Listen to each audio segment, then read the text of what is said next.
Pattern लागू झाला. 39 लाख मतांमधील मतं दिल्लीतही आली. संजय राऊत यांचं टीकास्त्र.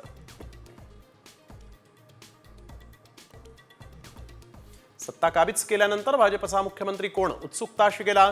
दुष्यंत गौतम, परवेश वर्मा, विजेंद्र गुप्ता, सतीश उपाध्याय यांची नावं चर्चेत.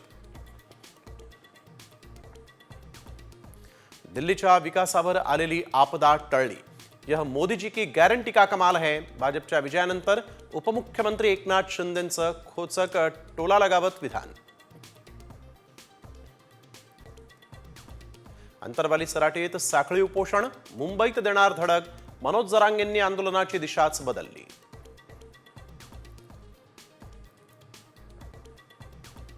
अपात्र बहिणींमुळे 450 कोटींचा फटका. निकषांचं उल्लंघन करणाऱ्या 5 लाख लाभार्थी बाद.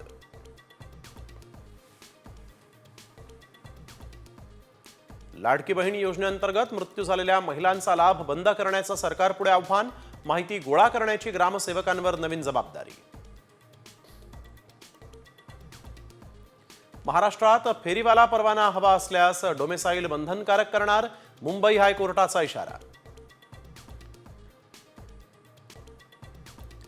12वीच्या परीक्षेच्या हॉल तिकीटवर विषयांचा घोळ.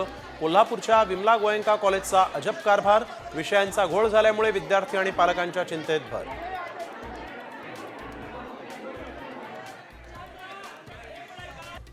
माघी एकादशी निमित्त विठ्ठल रुक्मिणीची नित्यपूजा संपन्न. पंढरपुरात जवळपास 4 लाखाहून अधिक भाविक दाखल.